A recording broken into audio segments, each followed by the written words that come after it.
Good. Yeah. Well, listen, this is before we start, I want to thank you, Jesse Hall from Space Coast Podcast for doing this every Monday night. You do it so we can get the message out to our residents and have a good time. And, I really enjoy, be able to speak to our residents. And as I go out, I hear a lot of questions. And, this is something not really been done. And I really appreciate our guest. And tonight we have a wonderful guest tonight. And we're going to talk about the history of Melbourne. Because as you know, throughout the country, history, that's something that even when I talk to my daughters, they're not too keen on history. And that's very important that we remember our heritage and our history. So 100%. So tonight we have Mr. Joe McNeil. Amen. How you doing, Mr. McNeil? I'm doing wonderful, Mr. Mayor, to be on this podcast with you and the platform. So we thank you for allowing us to be here and be with you. Well, this is something that it's actually it's made a lot of news lately. I mean, it's really to me it's important. And I support this. The group came before the council. We talked about what we're going to do. We'll get into that in a little bit about Melbourne. And even as mayor, I was kind of shocked to learn.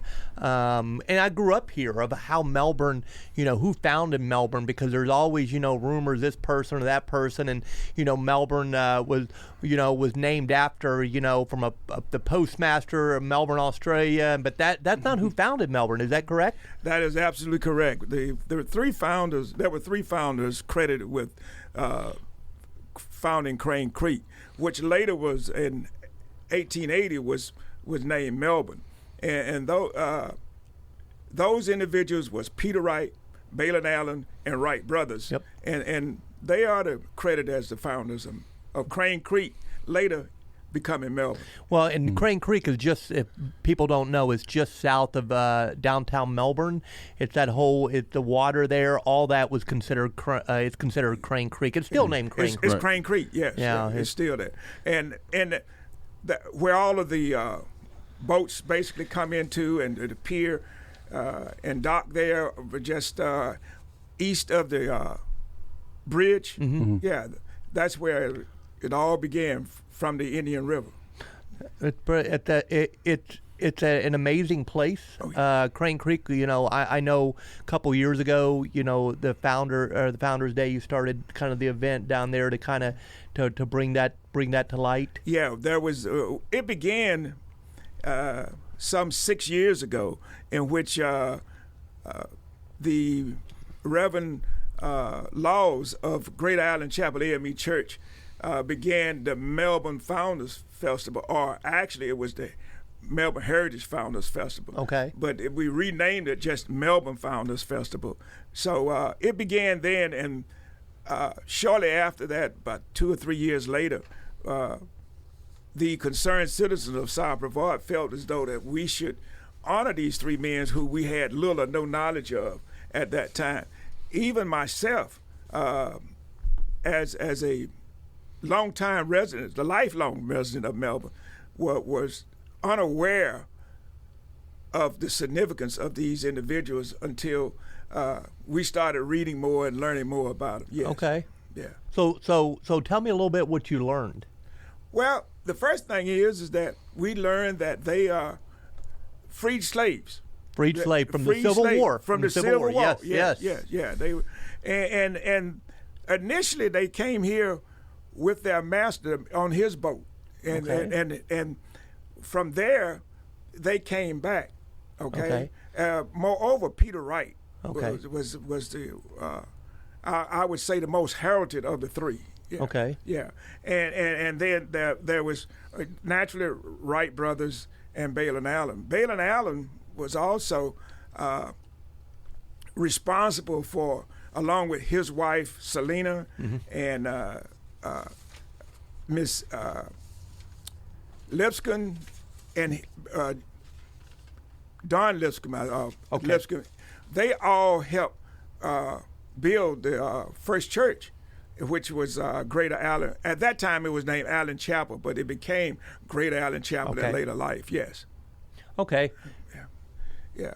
That's interesting, and because if you look at the history of Melbourne, you kind of look at and you kind of do internet searches, you're only going to get what the internet's going to provide you. Right. So you'll type in there, and you're kind of looking up some of the things. They talk about the original site known as Crane Creek was settled in 1878, and the community was renamed for Melbourne, Australia, the one-time home of the community's first postmaster, Cornwaith John Hector. Yeah, and when you would read that in the internet, you would assume that he would have been the one that founded Melbourne. He was just merely the postmaster. He got credit that because I think that he was the first postmaster. Yes, and he delivered that mail. Yeah. Mm-hmm. And if you note that there have been one little plaque, and it's on the street of Lincoln Street, off of right next to the Indian River. There's a statue, not a statue, but a rock.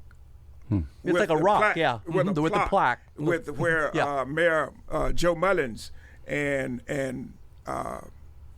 Mr. Wright, Peter Wright's great grandson. Okay. They and along with a councilperson Grace, and her last name eludes me. Okay. But they have a picture of them commemorating the Peter Wright more so than the other two. Okay. Okay, because again, as I stated earlier, Peter Wright is the most heralded of the two. All of them was deeded land, right, from the federal government. So, and you know, back in that day, if you could walk it off, it was yours. It's not like it is now with real estate, is it? No. That's mine. I'll take it. You know. Yeah. And they came in and they bought had land on both sides of Crane Creek. You know, Front Street was the main area. Okay, where they came into, and they were just regular farmers where they grew bananas, pineapples, potatoes, and fruits of that nature, and to sustain life, along with as the residents start coming into Melbourne, they all just work together. Right. They work together and build or started what we see today as Melbourne. Yeah. You know, and like some of the history of this is a passenger steamer service existed until the Florida East Coast Railway arrived in 1893. Right. So, you know, you figure it was by boat back then until the railroad came in 1893. Well, in reality, until Peter Wright's boat was a sailboat. Oh, was it? Okay. He didn't have a steamboat. So when the steam engine came into play, you know, that kind of put him behind the eight ball. Yeah. Because he didn't have and as we evolved and everything, all of this came into play, and it's ironic how things happen in this city. Okay, when you look back at the railroad, do you know that we are putting 2 railroad tracks in today? Do you know we had 2 railroad tracks before?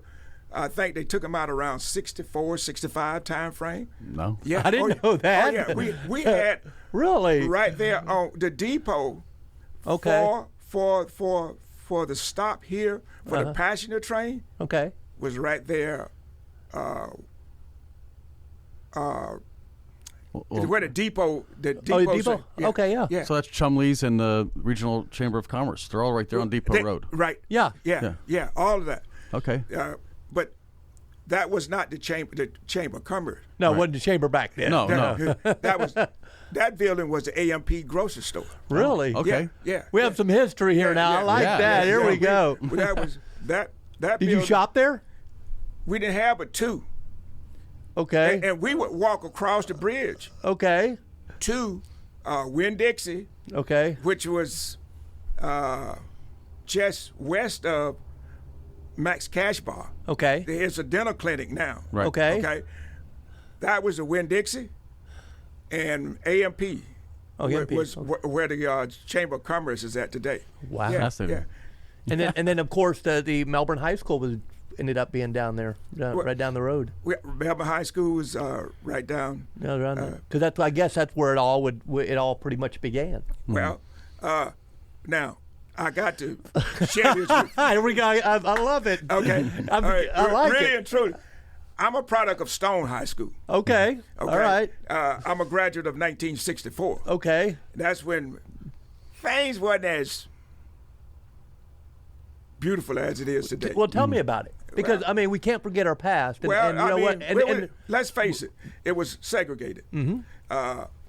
But in the 60s, late 60s, we began to understand and realize that we all were the same. Oh, and we are. Yes, absolutely. And once we were, that became understanding in 1967. Well, it actually started before then, like in 1963, 63, if I remember correctly. Students that were perceived to excel at Stone was put in Melbourne High School. Really? Yeah. Okay. I never forget one of the Mr. Edith boys was one of the students that I could recall that went to Melbourne High School. Okay. To I guess it was a test. It was a test to see where you got. Yeah, to see if he would. So of course I graduated O'Galley. So if you'd done real well, you got to go to O'Galley, right? Well, but that was before O'Galley became Melbourne. Oh yeah, exactly. Yeah. Oh, that was long. Yeah, that was much later. Because if I remember correctly, 69. 69. That's correct. When it was incorporated. So 69. Yeah. But to get back to where all of it is history, and we all appreciate history, but to ensure that we celebrate and give the founders of Crane Creek, now Melbourne, their just due, we want to ensure that the residents of Melbourne, Brevard County, and even the state of Florida is aware of these individuals, and that this is not just Melbourne history, because when you think about, especially with Peter Wright, he sailed from Sandy Point, in which is called now Titusville. He sailed from there to Malabar. Now, some historians has it as far as St. Lucie County. Okay. Oh. Okay. So those was, and all along the way, Cocoa, Melbourne, he stopped to those ports to deliver mail. And it's ironic also how, being a slave, he had to be able to read to deliver mail. Good point. Yeah. You know, so he was an entrepreneur in all state of the mind, because when you think about, he left once the steamboat came in, once the train came in, he began to he left Melbourne and went to Rockledge and built a lively stable. Okay. And from there, he even left from there and went to, naturally now, he did that also while he was still growing fruit. Okay. But he went to cocoa, and where he later died in 1925, I think it was. But there, he continued his entrepreneurship by virtue of being able to his fruits business and have the lively stable that was from the funds that he raised from the lively stable in Rockledge. Yeah, that's so you kind of see it spread out all throughout, kind of Brevard County. It's all Brevard. It's all Brevard, and that's why I'm saying to you that it's not just whereas they came to Melbourne originally, but Peter Wright, moreover, touched the lives of not the lives, but the lives of many of the people along what we call now today the Space Coast. Yeah, the Space Coast, yeah. And, you see now what Melbourne has evolved to. I mean, we are the economic engine of Brevard County. I mean, with the airport, and we had, Mr. Greg Donovan on last week. We talked about the great thing. But if you look at it now, and you've been around, you've seen history, and you are part of the history, and to kind of see what it is now, the young children have no idea what it was like back then, and the founders and what they went through, and you kind of go into the Green Gables, and we'll have them on here soon. But you see how our lives have changed and how much easier things are, and it's definitely worth commemorating for these three individuals. And I know your group came before our Melbourne City Council, and we unanimously agreed to support this project because, again, it not only gives the three gentlemen the just due, but it tells a story. It tells a story about the city of Melbourne. The entire story, and that's one of the things that the concerned citizens are concerned about. And we want to be able to tell the full story. We don't want to leave any part of it out as that we can. Just because the blacks founded Melbourne, there were other people who came in, the Goods, the Wells. All of these people are profound Melbourneites. Yeah. And they had a lot to do with the betterment of our city. So we don't want to leave anyone out, and we are asking that if anyone that have some history that have not been recorded or can help us with any pictures or anything of that nature, memorabilia, by all means, let us help us tell the story, because we want to tell the true story of Melbourne. Right. Okay. And now lately we've gotten a lot of, there's been a lot of press, and I know the press reached out to me about this project. And the project would be, an area at Riverview Park. And so kind of take us on what the idea and what the plan would be for this kind of project. Well, we began the project, and we began because I wanted to have a basis for the South Melbourne area. Okay. To ensure that we had a revitalization effort to rebuild South Melbourne. And so our first choice was to have it at the corner of Prospect and Stone Street. Okay. Well, as we got into it and discussed it and received partners, we came together and we thought that it would be better served if we would put it at a municipal park. Right. And that's how we were able to come before. We have been working with staff, city staff, for a year or better as to putting everything together and making sure that it was feasible, and with the assistance of staff, and naturally with the consent of the council to put it at Riverview Park. Right. And with that, I mean, we felt special because it was a unanimous vote. Well, Yeah. and I think it was a unanimous vote because it really tells the story of who we are and where we came from. Yeah.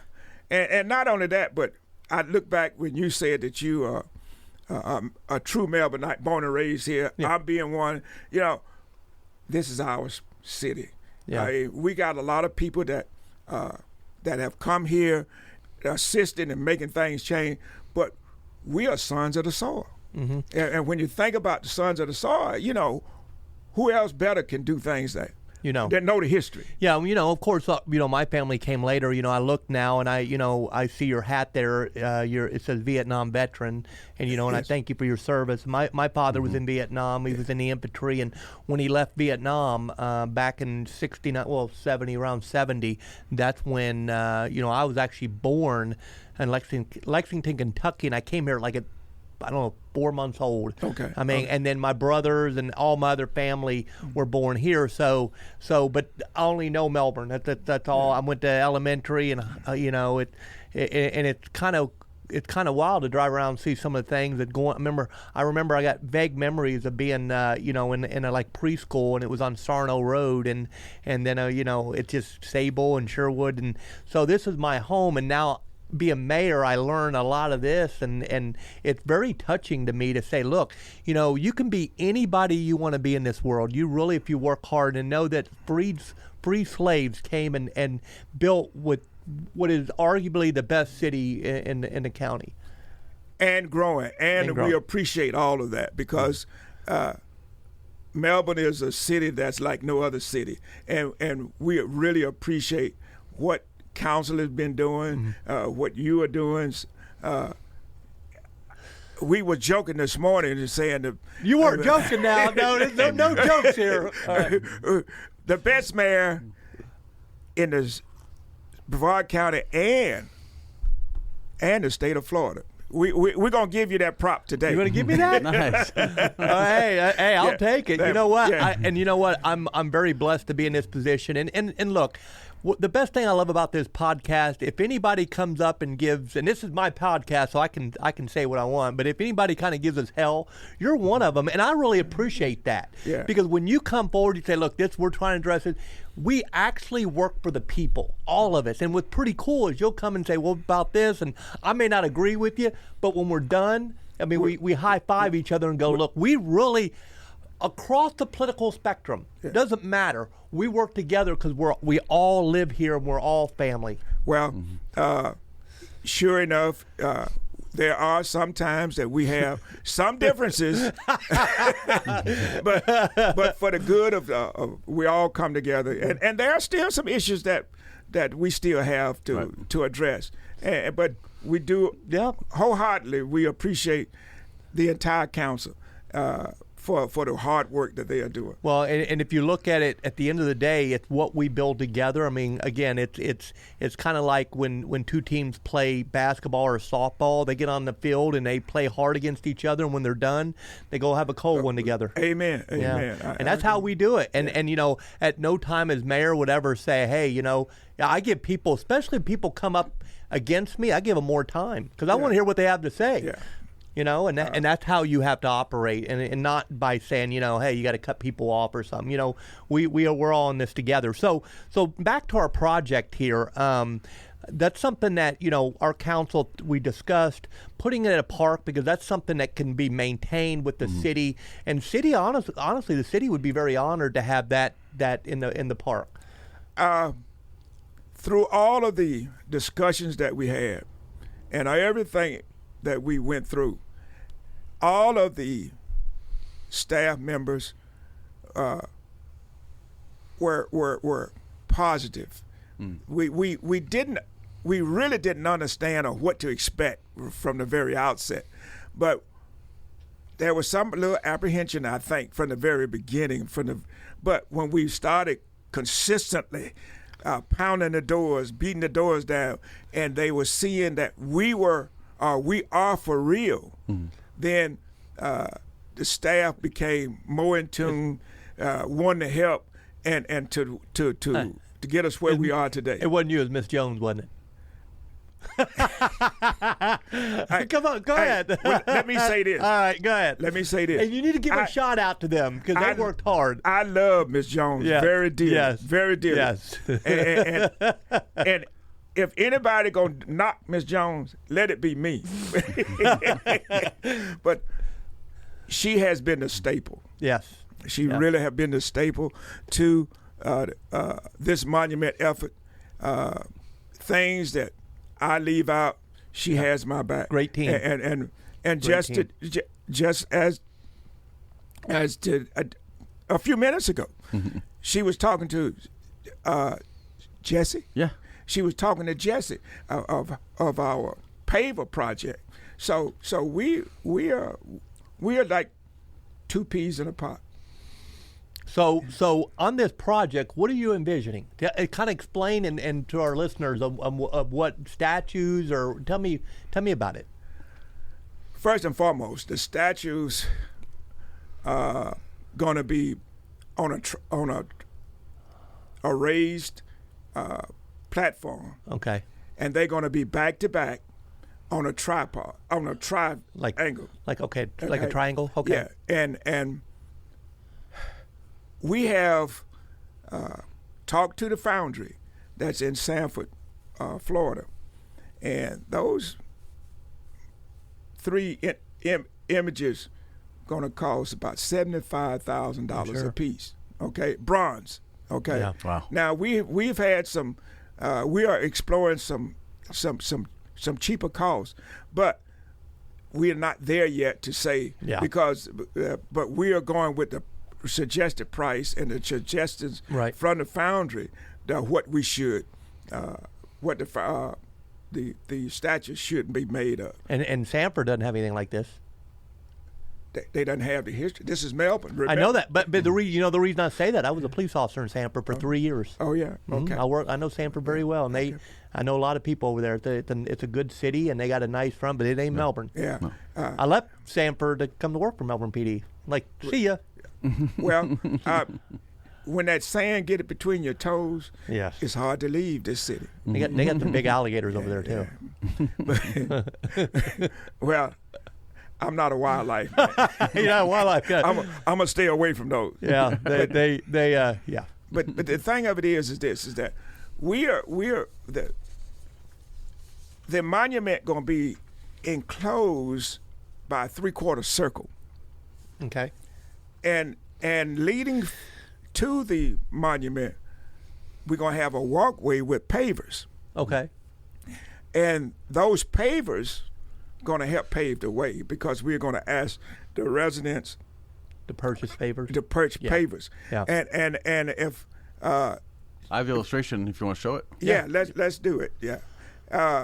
As you can see, the illustrated there, we have pavers at the beginning of the walkway for $200. Then we go to $300, $1,000. That is right at the entrance Right. of the monument. Right. And then in the backside, in this enclosed portion, those pavers would be like $500. Okay. Okay, and we're gonna be able to for the $200. We don't have the exact number of characters at this point yet, but we're gonna be naturally. The more money you spend, the more characters that you will be able to put on your.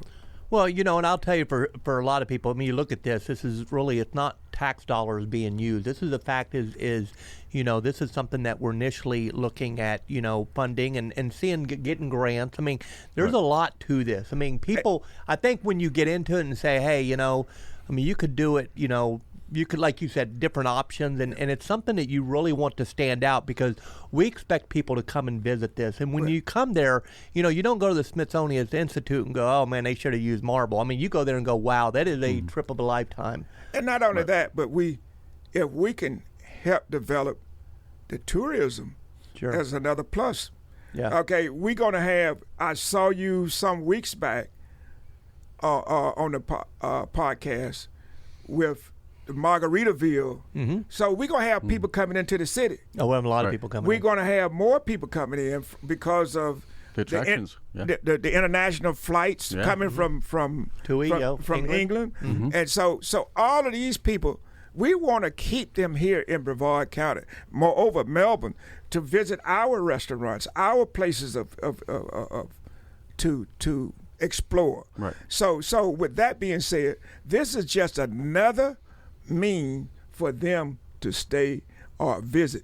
We still have to build some infrastructure in and around them. Sure. Okay, but that is a part of our overall thought process is to build tourism and the revitalization of the South Melbourne area. I'll tell you what's pretty interesting, and this is what you didn't know, Jesse, but I've been on a radio station in Melbourne, Australia. Several times, and they've actually. Was that fun? Yeah, it was funny. I got a call one night, and I'm like, Australia, my car's extended warranty. I'm about to hang up on, and it so happened to be a radio disc jockey, very popular, and so they got me on. Hey, we're speaking to the mayor of Melbourne. Florida. Like the best Melbourne. So it was pretty neat because they would have me on, and people would call up there and say, hey, we'd like to hear from the mayor of Melbourne again. And that's funny. I think it was pretty neat because they asked me a couple questions. Hey, how big do you think Melbourne, Australia? How many people? I don't know. What do we got? 50,000. It's like 6 million. It's like, wow. I'm on a big radio. But we kind of discussed Melbourne's background, and I didn't know about this, and I kind of kick myself now, going, hey, let me tell you how Melbourne, all due respect to the postman, but the free slaves founded Melbourne, Florida, and I'm proud of it. And like I said, I stand pat, I stand firm in my belief that we shouldn't destroy statues. That we may not like our history, but you know what? The fact is, we respect it, and this is history. Well, this is history. And I do share some of your sentiments. How gruesome, how terrible some of the things of the past have occurred, especially to people like me. Yeah. But let's face it, that is our history.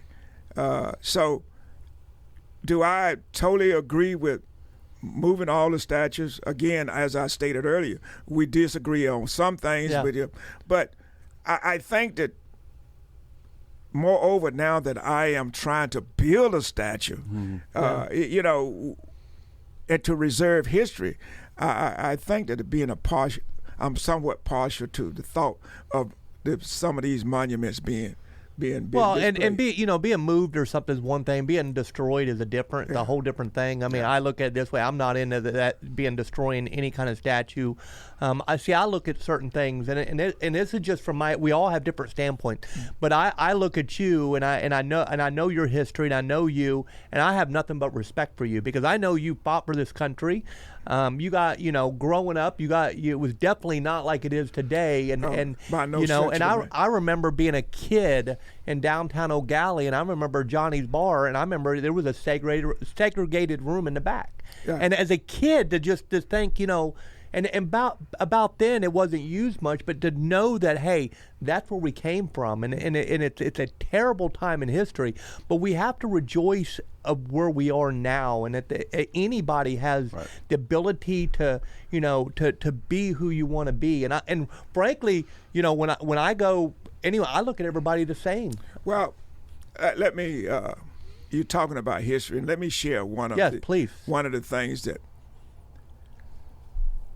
As a youth, I was a part of the NAACP Youth Council, and I think I was about an 8th grader, 9th grader, thereabouts. And we wanted to play basketball, and we had 12 individuals that went. Reverend Henry Jackson was the youth council president, and he assembled us together, and we're going to integrate Wells Park. Well, the weather was bad, so he said, we're not going to let this deter us.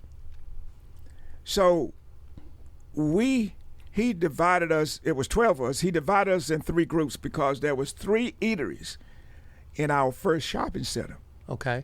And that was Melbourne Shopping Center. That's currently still in existence. On Babcock? On Babcock Street. There they had a Woodworth, a Grant, and a Liggett's drugstore that all had lunch counters. We were instructed to go and buy something on the dry goods side before we went into the restaurant there. We went in. We had no problems. And that was the first known integration of a lunch counter in Melbourne, to the best of my knowledge. Wow, really? Okay, yeah. But, and there's always a but to the story. But there was Coleman Drugstore. Okay. He had one on US 1 in South Melbourne area. And he had one downtown Melbourne.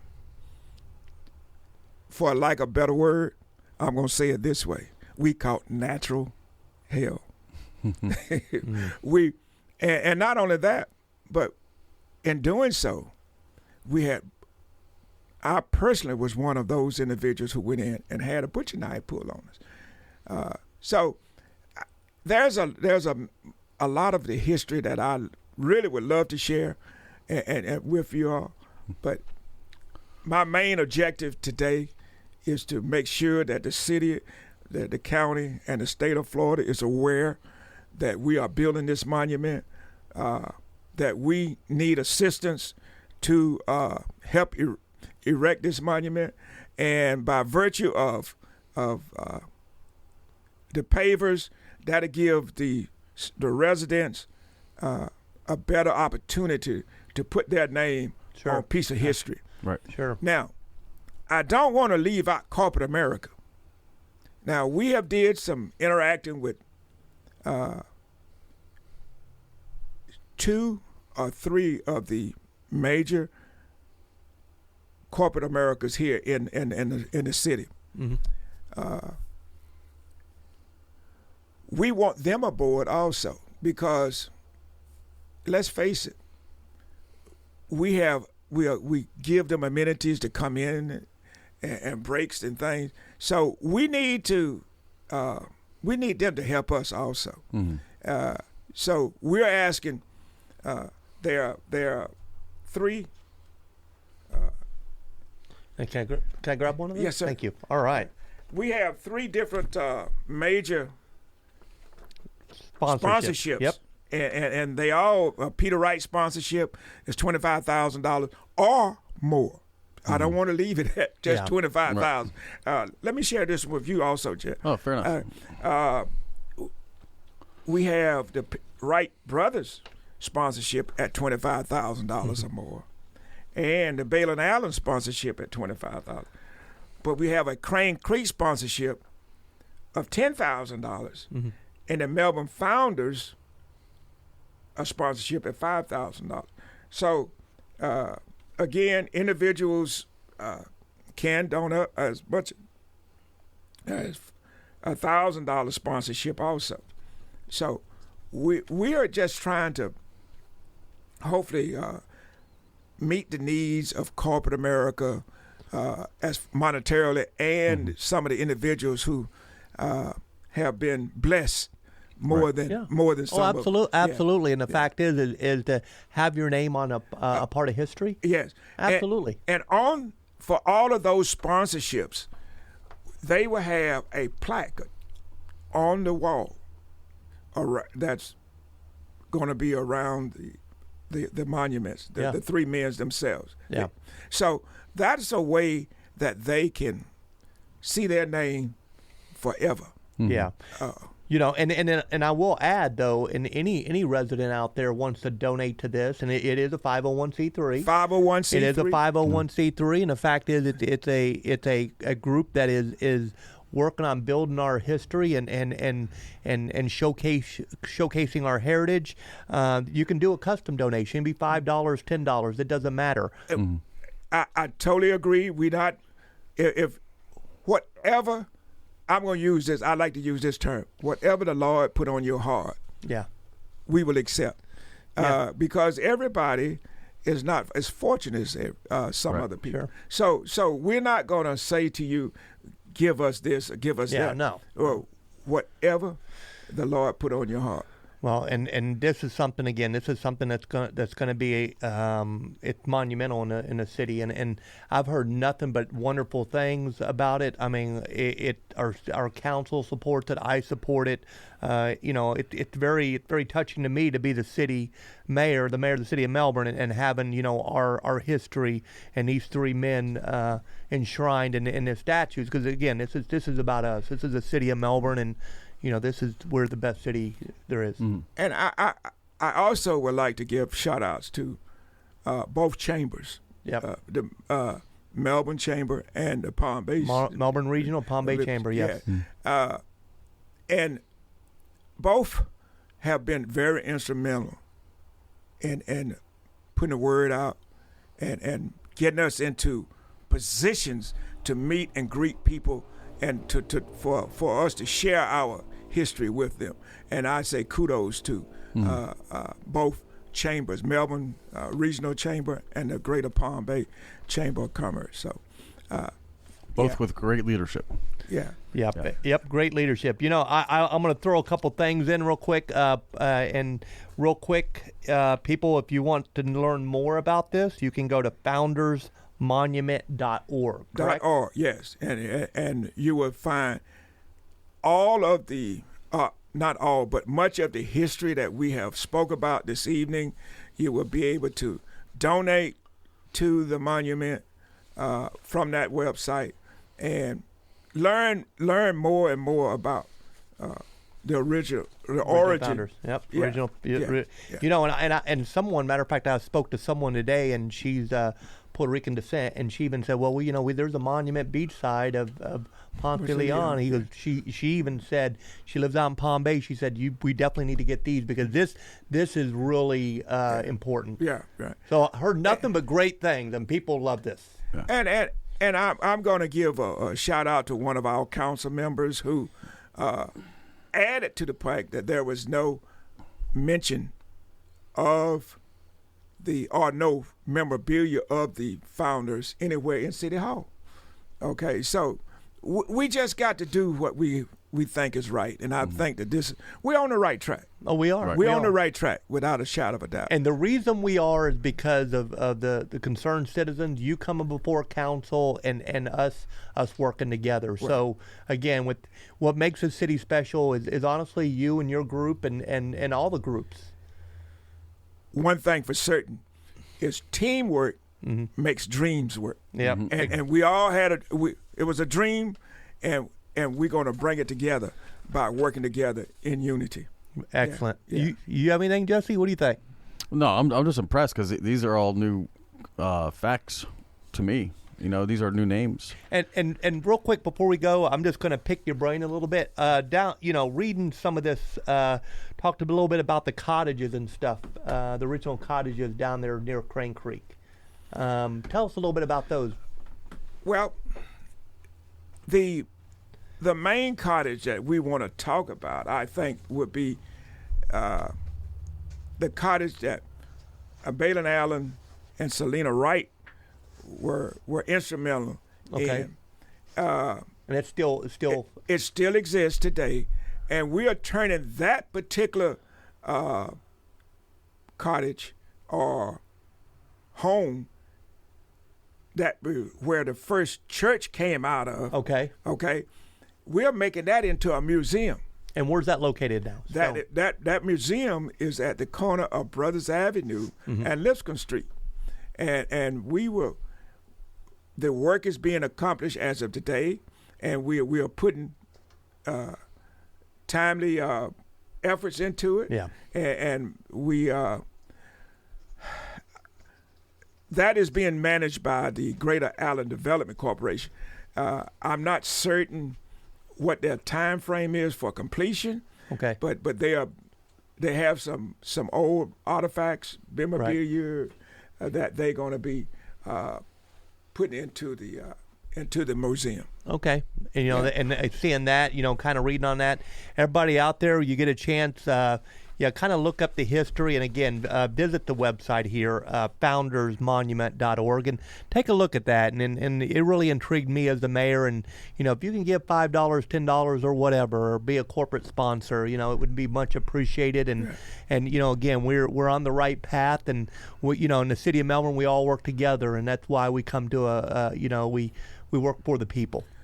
Mr. Mayor, really and truly, I really appreciate, and Jeff, I appreciate the opportunity for this live. Unedited. Unedited. No, we didn't get a chance to edit it. They edit me a lot. That's all right. I have no problem with that. But thank you, everyone. I mean, I think it was a great show. People have the ability to look at that, and we can just go in and make a donation and right, and be a part of history. And I say to you as I leave, I think the pavers and the individuals are one going to drive this course. Corporate America may assist and help us along with our grant writing, but the pavers are going to be, because we have all of these individuals that going to be assisting us. So. And you can't underestimate that, because even when we built the dog parks, I mean, that's all our benches and stuff. They were all bought by people with their name on it. Right. And you know what? That has value. That has real value. Real value. And when you look at our photo of the monument, there are 4 benches out there also. Although we don't haven't said anything tonight about the benches, but that's going to be another marketing tool that we're going to be. Okay. Let's get it done, and let's get it done. Well, That's right. Well, listen. Well, thank you, and thanks everybody for out there listening, and thank you, Jesse from Space Coast Podcast. Thank you, Mr. McNeil, for everything that you do and your service to this country. And again, I had nothing but respect, sir. thank you very much. All right, outstanding, great show tonight. Take care.